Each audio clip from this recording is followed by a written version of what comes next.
Audio Jungle.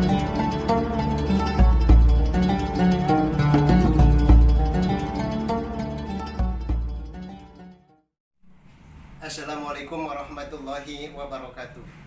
Alhamdulillahilladzi nahmaduhu wa nastaghfiruhu wa nastarshiduhu wa nashkuru wa na'udzubillahi min shururi anfusina wa min sayyiati a'malina may yahdihillahu fala mudhillalah wa may yudlilhu fala hadiyalah. Allahumma fasholli wa sallim wa barik ala sayyidina Muhammadin wa ala ali sayyidina Muhammad, amma ba'da. Ma'asyiral muslimin, sahabat imani yang dimuliakan Allah Subhanahu wa taala. Pertanyaan dari saya yang pertama, apakah hari ini Anda sudah membaca Al-Qur'an? Kalau sudah dibaca, apakah sudah dibaca artinya atau terjemahannya? Atau kalau sudah dibaca terjemahannya, apakah kita sudah menjadikan Al-Quran sebagai pedoman hidup kita atau way of life kita? Jawabannya ada di hati saudara-saudara sekalian. Ma'asyiral muslimin rahimakumullah.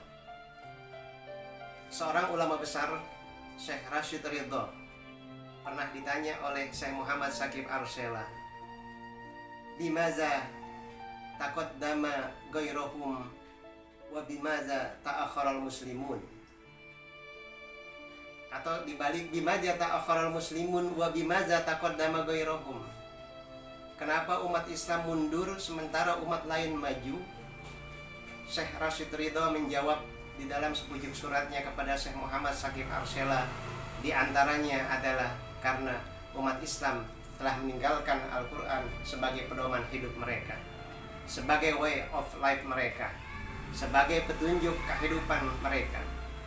Karena kata Allah di dalam Al-Quran, surat Al-Baqarah ayat 185, Allah berfirman, syahrul Ramadan allazi unzila fihi al-Quran hudal linnas wa bayyinatin minal huda wal furqan. Bulan Ramadan adalah bulan diturunkannya Al-Quran. Sebagai apa? Sebagai petunjuk bagi manusia, pembeda yang baik dan yang buruk. Padahal Al-Quran adalah petunjuk hidup kita. Mengapa umat Islam mundur? Karena umat Islam meninggalkan Al-Quran. Rasul di dalam surat Al-Quran pernah mengeluh pada Allah Subhanahu wa ta'ala. Qala Rasul, ya Rabbi, inna qaumi takhadhu hadzal Qur'ana mahjura. Rasul berkata, ya Tuhanku, sesungguhnya kaumku menjadikan Al-Quran sesuatu yang dimahjur atau diabaikan. Mereka mengabaikan Al-Quran, bahkan mereka meninggalkan Al-Quran sebagai petunjuk mereka. Kalau kita meninggalkan Al-Quran sebagai pedoman dan petunjuk hidup kita, kita akan sengsara di kemudian hari.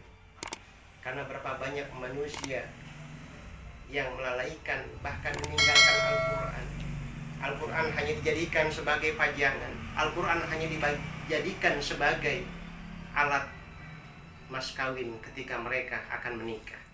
Al-Quran berdebu di bupet-bupet dan meja-meja yang diletakkan di rumah-rumah orang yang beriman, di rumah orang-orang yang mengaku beriman. Al-Quran adalah sebagai syafaat sebetulnya. Karena Rasul bersabda, Iqra'ul Quran fa innahu ya'ti yaumal qiyamati syafi'an li ashabi. Bacalah Al-Quran, karena Al-Quran itu akan menjadi syafaat, penolong pada hari kiamat nanti. Bagi siapa? Bagi orang yang membacanya. Al-Quran akan datang kepada kita ketika kita nanti dimintakan pertanggungjawabannya oleh Allah Subhanahu wa ta'ala. Bahkan Al-Quran itu memakaikan mahkota kepada kita. Di hadapan Allah, Al-Quran datang kemudian memakaikan mahkota. Dan Al-Quran itu mengatakan bahwa aku adalah sebagai penolong bagi orang yang membacaku. Ma'asyiral muslimin, sahabat iman yang dimuliakan Allah Subhanahu wa ta'ala, banyak keajaiban dan kedahsyatan serta kehebatan Al-Quran. Sebagaimana di dalam surat Al-Hasyr ayat 21. Lau anzalna hadzal Qur'ana ala jabalin la ra'aitahu khashi'an mutasaddian min khasyatil. Seandainya Al-Quran diturunkan kepada gunung, niscaya gunung-gunung itu akan pecah hancur karena takut kepada kebesaran Allah Subhanahu wa Ta'ala. Al-Quran sebagai way of life kita. Mari kita jadikan Al-Quran sebagai bacaan kalam mulia, Al-Quran sebagai pedoman hidup kita, sebagai petunjuk kita untuk apa? Untuk menjalani masa-masa hidup yang akan kita lalui, yang tentunya kita akan kembali kepada Allah Subhanahu wa Ta'ala. Al-Quran adalah pedoman hidup yang betul-betul harus kita jaga. Al-Quran dusturuna. Masyaallah muslimin, sahabat iman yang dimuliakan Allah Subhanahu wa Ta'ala. Demikian, semoga bermanfaat untuk para kaum muslimin dan sahabat iman yang dimuliakan Allah Subhanahu wa Ta'ala. Saya akhiri, wallahu muwaffiq ila aqwamit thoriq. Wassalamualaikum warahmatullahi wabarakatuh.